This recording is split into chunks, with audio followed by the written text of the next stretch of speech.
Welcome back. All right, so we had 5 games in the NHL tonight, and because I said there wasn't a lot of overtime yesterday, in today's preview, we had 3 overtime games tonight, so 3 overtime loss points added to the list. 137, 158, 159. None of the overtimes lasted more than 2 minutes. It's bizarre, and there's some real symmetry between these 3 games, and they're buffeted by one game that doesn't have anything resembling it. And the last game of the night looked like it might be like 10-8. Sadly, it wasn't. I was expecting a very high score. All right, so first up, Florida at home against Boston, and I'm just going to say it. They are the 14th team in NHL history to go 7-0 out of the gate. How did they do it? Didn't look like they were going to early. It was Ullmark versus Bobrovsky. Bobrovsky came into this game with a save percentage of .942. So for anybody who's like, when's he going to live up to his contract? Now's a good time. Bennett with a net crash. The Bruins get a power play. Panthers, very aggressive penalty kill. DeBrusk couldn't bury one. That gets killed off. The shots were 5-0 for Boston at 5 minutes. Yeah, so this was all Boston. Bergeron with a shot that goes wide. Panthers had a 2-on-1. Bennett fires it high. Bobrovsky was the one keeping it scoreless until Coyle. He scores from Studnicka at 10:37. That went off Tippett. It also went off Bobrovsky to go into the net.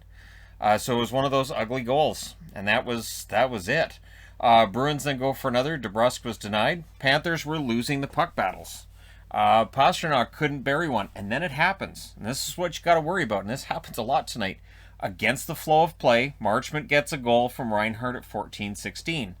After it's tied, Studnicka was then denied, and in the last moments, Duclair couldn't bury one. So it's 1-1 after one. And for Florida, they had to feel kind of fortunate that it was 1-1 because they had been outplayed so badly. Second period, early on, 2 minutes and 6 seconds, it's Luostarinen scoring from Reinhart and Forsling. So 2-1. Marchand was then denied. Panthers much better so far in the second period. Bruins get a power play. We end up with a shorthanded 2-0, but that ends up making it a 4-on-4. Yeah, that all gets killed off. Ullmark catches a Barkov drive. The shots evened up. The Panthers were definitely a step faster at this point in the game. The shots were 11-1 for the Panthers in the second period with 9 minutes left. Didn't get much better for the Bruins from there. There was more Panthers pressure. Bruins weren't getting much. Howla gets a break, but that's the last chance Boston gets in the period. Hornqvist hits the post. He does not have a goal yet this season, but he was around the net a lot. So we go to the third period. Florida with a 2-1 lead. More puck pressure by the Panthers. The shots were 3 apiece at 6 minutes. Carlo had a point shot go wide. Grzelcyk had a chance that was saved. And Bobrovsky and his posts were very good tonight. There were shots that beat him. Couldn't beat the posts. Those don't count as shots on net as a result. And yeah, pretty good game by Bobrovsky. Marchand at this point not on the Bruins bench. So Taylor Hall was put up on the top line. Hornqvist misses one high. Good shift though by his line. Joe Thornton was out there on that one as well. And then Duclair scores from Ekblad and Barkov at 12 minutes and 40 seconds. And yeah, at this point now the Panthers really take over. So Boston was trying to get that tying goal, but that made it 3-1. Goalie pull in the final 3 minutes. There's some action around the Florida net. Nothing's going past Bobrovsky.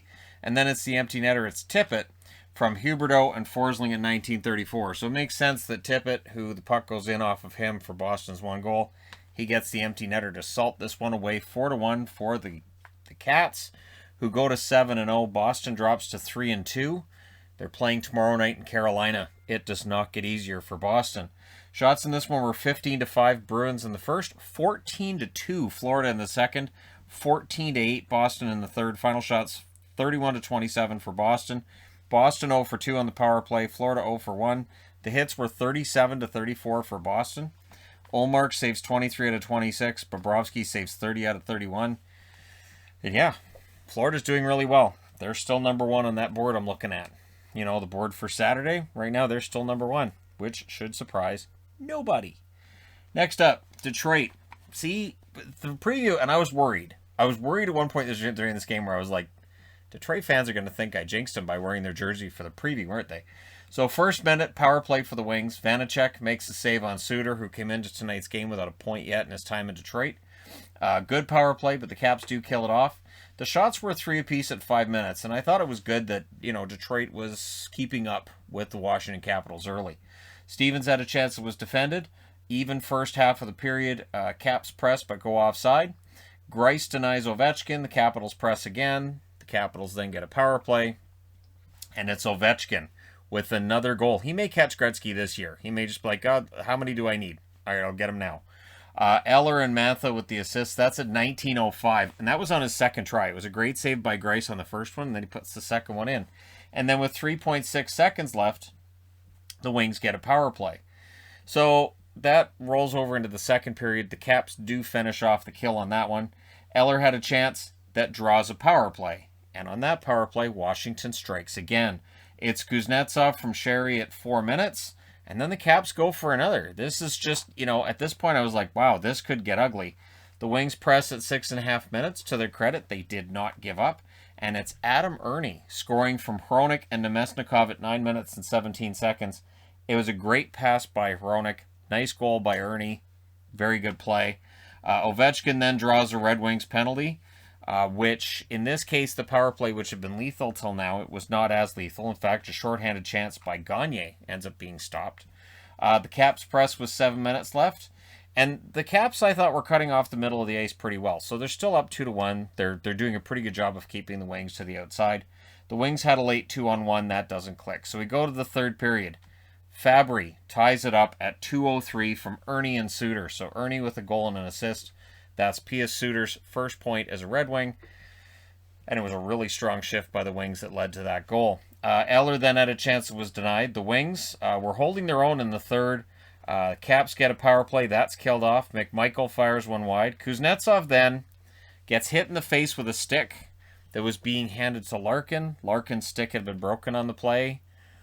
And it was weird because it's the equipment guy handing the stick out, and it hits Kuznetsov in the face. And I'm thinking, I understand that that'd be a weird bench minor to give out, but shouldn't there be something given out? So, I don't know. I just thought that was kind of weird. I mean, you can't argue intent on this, right? But, yeah, anyways. Do you want another stick? We could see that in every game from now on, right? Wilson had a chance that was saved. Zadina fires one high, and it already feels like OT. Sherry with the net drives blocked off, and we do go to overtime. The Caps controlled on the face-off. The Wings then press. We end up getting a face-off, and off the next face-off, it's Larkin getting the game winner at 1:37 from Raymond and Sider. So the two rookies for Detroit get on the board with the game winner. The Wings, with that 3-2 win in overtime, go to 4-2-1. The Capitals, this is their third loss after regular time, so they're 4-0-3. And, yeah, so they haven't lost in regulation yet, right? But they have only won 4 out of their first 7, so, glass half full, glass half empty kind of thing, right? Shots in this one were 13-7 Washington in the first, 7-4 Detroit in the second, 10 apiece in the third. Both teams had one shot in overtime, Detroit getting the shot that mattered. Final shots 28-25 for Washington. Power plays Detroit over 2, Washington 2 for 4, meaning they didn't score 5-on-5 against Detroit. Detroit has an underrated defense. I will keep saying it. They do. They have an underrated defense. The hits were 12-10 in favor of Detroit. Not an overly hard-hitting game. Greiss saves 26 out of 28. Nice bounce back from him. Vanacek, 22 saves on 25 shots for him. And yeah, Detroit goes into Washington, and they win the game. And they're going to be above 500 at least until the 9th game of the season, at the very least. And that to me is kind of a win for the Red Wings, considering how bad things were the last couple of years. It's nice to see things turning around and see some of the kids starting to get on the score sheet for them, right? All right, next up, Toronto. This was, we may look back on this as being a watershed game. We may. We may also look back on this and say, well, yeah, they get a win, but they were down against a team that's near the bottom of the league. And really, it was Campbell versus Lankinen. Taves was in the lineup tonight. He got cleared to play today. Hawks press at 2 minutes. Kurashev was denied. The Hawks get a power play, and they score on it as Kirby Dach from Kurashev and Seth Jones at 5:44. Nice goal, and that's the first lead of the season for Chicago. So they've finally got that set aside. They have an all-time NHL record, but it's done. It's finished, right? Spezza nearly answers. Carpenter had a chance. Things getting kind of pushy down there at this point.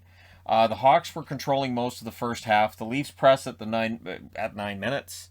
Hawks were blocking shots. The Leafs seemed to be fighting the puck, and they seem to be fighting themselves a bit in this. And then DeBrincat scores from Jones at 11:48. Great pass by Jones. Great goal by DeBrincat. And this might have been Seth Jones' best game as a member of the Chicago Blackhawks so far tonight. We'll see if he can build on that, right? Bunting couldn't bury one. The shots even up. Spezza fires one high. The Leafs press. And by the end of that period, Toronto has to be thinking, all right, well, we're down 2-0, but we came out of this period well. And you're already thinking, if you're a Leaf fan, how's Sheldon Keefe going to sell this learning experience tonight? We should have a doctorate by the end of the season with all the learning experiences. So second period, back and forth action early. Hagel had a drive that was blocked off.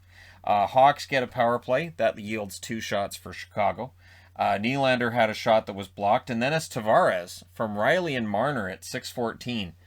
And really nice play for Toronto here. And the goal is there. And those are 3 guys that you want to see on the score sheet, especially Tavares with a goal. That's the second of the year.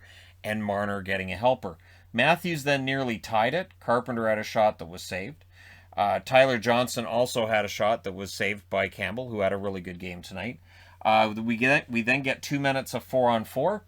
The Leafs press with 6 minutes left. Things get kind of scrappy with 3:16 left, and the Leafs come out of it with a power play because that's the play where McCabe comes in and just, kind of pulls the bonehead move, and so the ref's like, okay, well, you can go to the box.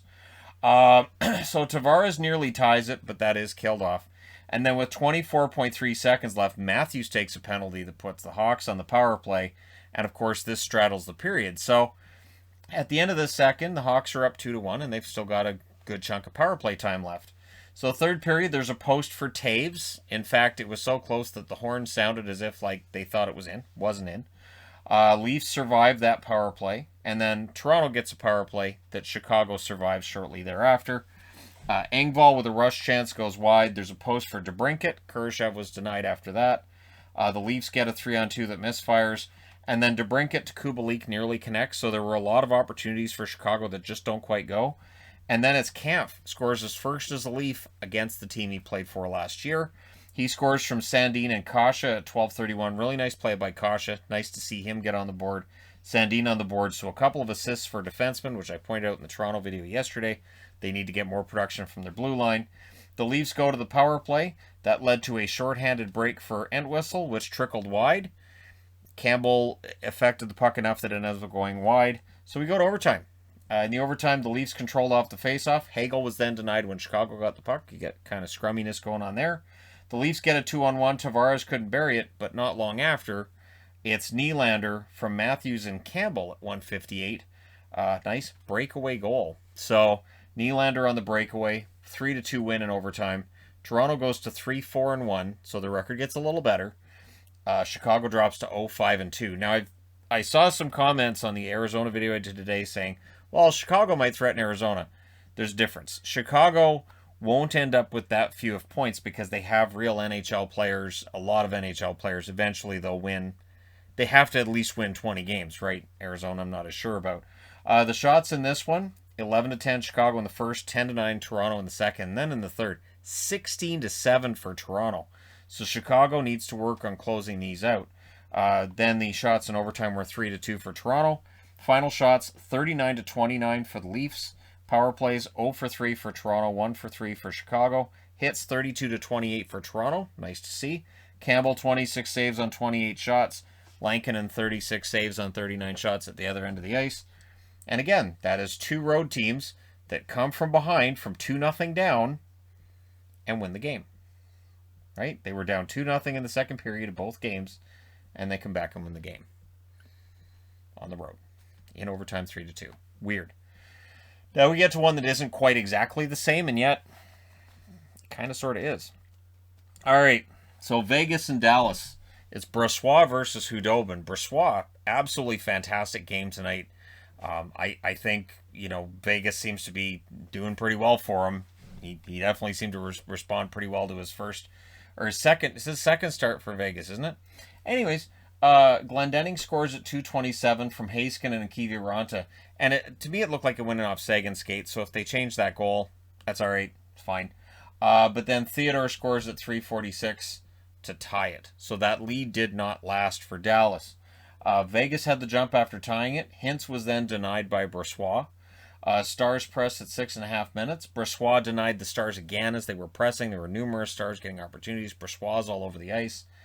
Shots were 12-4 for Dallas halfway through the first period. So this is a situation where Vegas looks like they're going to allow about 80, 90 shots, right? They don't, but it looked that way early. Stevenson falls down. Ben had a break. Did not score on it. Pietrangelo had a chance fired wide. The chances settled down in the second half of the period. With 48.3 seconds left, Dallas gets a power play. That was their only power play of the game. Second period, they finished the kill. Lindell then had a chance that was stopped. Faksa misses wide. The Stars press. Carrier gets knocked out of the game as well with a shot block. It did not look good. Hopefully he's okay. So that brought Vegas down to 10 forwards for the rest of the game. Stars press again, and then Radulov would score to make it 2-1 from Hakanpää and Bennett, 6:56. And Heiskanen through the first half of this game was just a human highlight reel. Every time he was on the ice, he did something spectacular. And, earning his money tonight, absolutely. Vegas had 6 shots halfway through this game. It really looked like Dallas could run them out of the rink. The problem was Brossoit wasn't letting that happen. That was really the difference maker in this one. Every Stars shift seemed dangerous. Hudobin was tested with 7 minutes left, and then Vegas presses with 6 minutes left. Obviously looking at the score clock and going, hey, we're only behind by 1.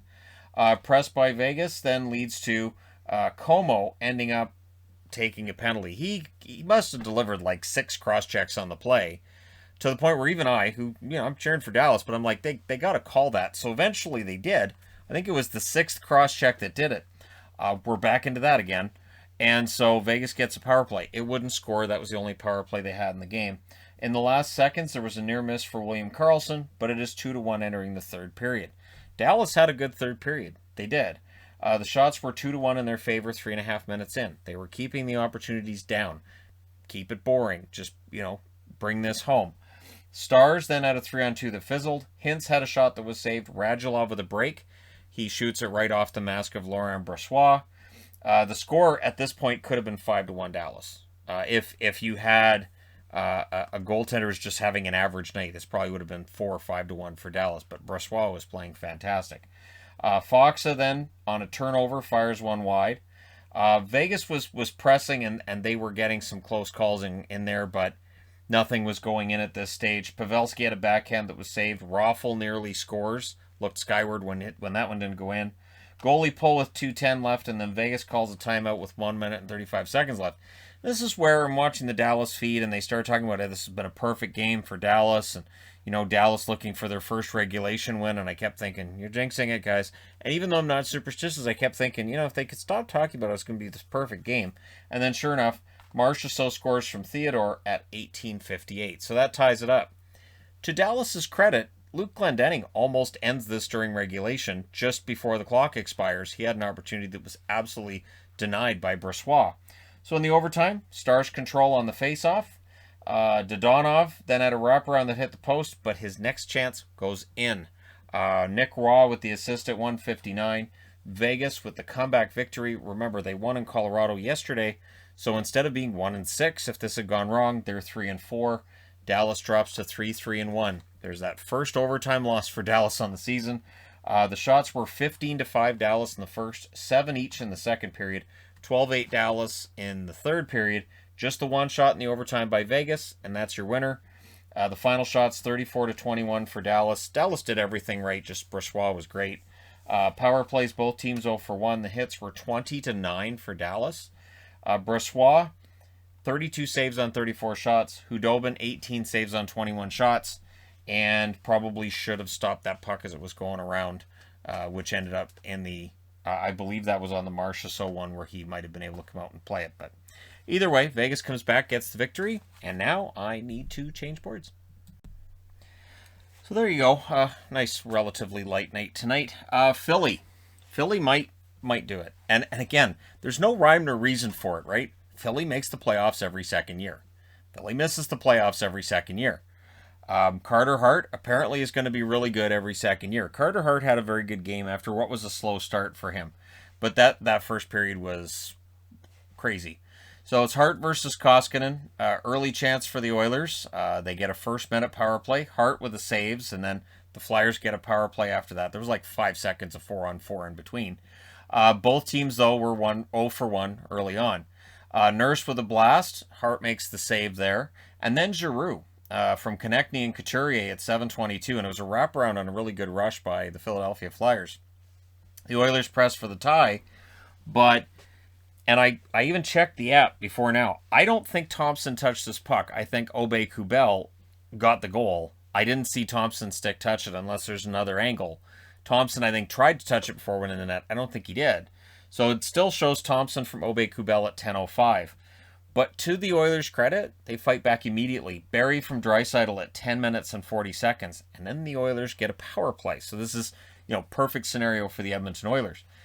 Goal line stand by Hart is made. They do kill it off. Again, Carter Hart, decent play there. Konechny then with a rush chance that was saved. Puljujarvi misses one wide. The Flyers had a 2-on-1. Lindblom is denied. Pressed by the Flyers with 3.5 minutes left, but with 1:20 left, Zach McEwen takes a penalty, puts the Oilers on power play number 3, and he can only watch from the box as McDavid scores one from Barrie and Ryan Nugent-Hopkins at 19:42 that actually deflected off of Braun's stick and into the net. So that ties it up. But then with 0.7 seconds left, Atkinson with a goal that still doesn't show an assist because I guess Nurse touched it after, but it was a nice stretch pass to Atkinson. And at 19:59, 0.7 seconds left, the Flyers score to make it 3-2. That's how you quiet a crowd going into the intermission. However, Zach Hyman, with an incredible shooting percentage after this goal, he scores at 54 seconds from Puljujarvi at McDavid, and that put his shooting percentage at 41.7%. That may not last. He may not be able to keep a 41.7 shooting percent for the season. Nurse then had a shot that was saved. Konechny couldn't bury one the other way. The Oilers press at the half. Honestly, the second period compared to the first was not as exciting. There were a number of shots, yes, but it felt more settled, more from the outside, more defense being played. Ryan Nugent-Hopkins break. He fires one wide. Hart makes the save after that. Lawton had a net drive that was saved. Barrie had another chance that was saved as well. The game quieted down because of the defense, as I said. Yamamoto couldn't bury one. The Oilers pressed with 3 minutes left. And Ristolainen took a puck to the head late. It's one of those ones that bounces off his stick and gets underneath the visor, and I think it hit him right here. That doesn't look... and I commend him for staying on the ice after, because I would need a minute. I'd be like, guys, I need a minute. The puck hit me in the eye at about 60 miles an hour. I need a minute. So we go to the third period with this game tied. And again, Philadelphia looking to get a huge upset victory on the road. Pressed by the Oilers at 2 minutes. And then McDavid gets tripped. The fans wanted a call. Twitter wanted a call as well. Doesn't happen. And then Atkinson, not long after that, he scores from Brassard and Braun at 4 minutes and 18 seconds. And it was not a good goal. Koskinen, that's where they needed a big save, and it just didn't happen there. But the Oilers did try to answer. Foegele was denied as his line would push to try to answer after that. Then there's a Lawton to Lindblom near goal that takes place. Doesn't end up going in. The Flyers get a power play. That was a no. Lawton was then denied by Koskinen. And the Flyers, after they got that 4-3 goal, it just felt like there was a switch that was flipped. But not for the whole game. McDavid's line pressed, Hart saves, and then with 6:12 left, the Oilers get a power play, and that was a result of some good pressure by the Oilers. The Oilers, though, had problems setting it up in the first minute. Second minute of that, Hart denies Draisaitl. Barrie's shot was saved, and there's a scrum after Hart froze the puck. And, the Flyers finished the kill. The Edmonton Oilers may have the best power play in the league, but tonight Philadelphia controlled it about as much as you can. And again, there's the debate about whether or not they should have had that power play early in the period and how that might have changed things, right? Turris fires one wide. Koskinen's pulled with 2 minutes left. The Flyers could not hit the empty net for the first, I think, 3 or 4 opportunities. It went wide, and there's icing calls here and there. With 1:21 left, the Oilers call a timeout. And then there was an empty net goal for the Flyers. And I swear, there's a rule that if there's a goal scored in the last 2 minutes, it's automatic that Toronto will do the review on the goal if need be. That you do not have to challenge. And this is something that has been discussed in reviews before, where announcers might say, oh, this is being challenged. And I'm 99% sure it's not. So they reviewed it. It was onside. And the referee says that there's no penalty because this was the control room in Toronto making the decision, meaning this was not the team that makes that call. It was the league wanting to make sure it was the right call. Couturier gets that empty net marker from Sanheim and Braun at 1901. At least it said Sanheim, but Braun had the primary assist, and then I thought Giroux was in on it too. I don't know. There's some scoring stuff, and honestly, I don't go back and fix all the scoring stuff. What's more important is this score here and the record here. Edmonton's 5-1, Philadelphia's 3-1-1, and as I've said, whatever I put on the board doesn't actually change any of the official scoring. There's nobody from the NHL that watches my videos and goes, oh, I've got to change that. Yeah. Shots in this one were 13-12 Edmonton in the first. A lot of those 25 shots were really high quality. 12-6 Edmonton in the second, and then Philadelphia, great road period, 16-11 in the third. Final shots 36-34 for Edmonton. Philadelphia now moves on to Vancouver tomorrow night. Power plays 0-2 for Philly, 1-4 for Edmonton. Hits were 27-20 for Philadelphia. Hart saves 33 out of 36. Koskinen saves 29 out of 33. And, you know, it is just the first loss for Edmonton, but the sooner Mike Smith comes back, I would say the better. And again, Philadelphia's 3-1-1. We can act surprised when they make the playoffs this year. We can try, but that's pretty standard. They make the playoffs every couple of years, and then they miss the playoffs every couple of years. It's just how Philly rolls. So let me know your thoughts regarding these games in the comment section below, as always. Don't forget to hit like and subscribe. If you're browsing your way through, you just happened upon this video. Thank you guys so much for watching, for all your support. And tomorrow night's review is going to be long, and it's going to get posted late. It's going to be one of those nights. So there you go. Thank you guys again for all your support. I'll talk to you again soon.